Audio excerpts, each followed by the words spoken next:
नमस्ते friends, ही आहे माझी mummy. आम्ही दोघी मिळून बनवत आहोत अंडा कढी. अंडा कढी बनवण्यासाठी मी ऑनलाईन अंडी मागवून घेतलेली आहे.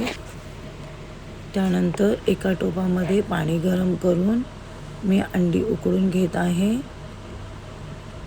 त्यानंतर 2 कांदे, 2 टॅमॅटो, लसूण आणि सुकं खोबरं हे मिक्सरला वाटून घेऊया. वाटून झाल्यानंतर एका टोपामध्ये तेल गरम करून कढीपत्त्याची फोडणी देऊया. तेल गरम झालेलं आहे. त्यानंतर वाटून झालेला मसाला व्यवस्थित भाजून घेऊया.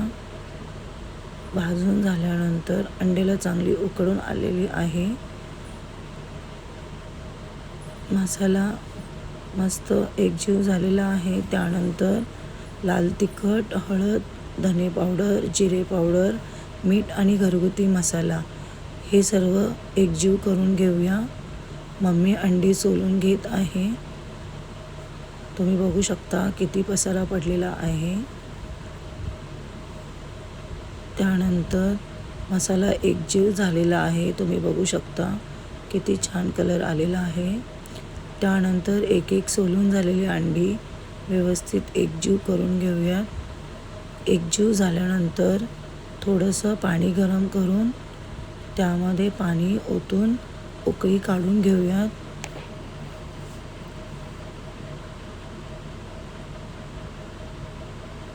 त्यानंतर तुम्ही बघू शकता एका साईडला मी डाळ बनवलेली आहे. हिरवे मूग, हळद, मीठ लावून खरपूस भाजून घेतलेले आहे आणि कालवणाला पण उकळी आलेली आहे. अशाच तुम्हाला माझ्या रेसिपी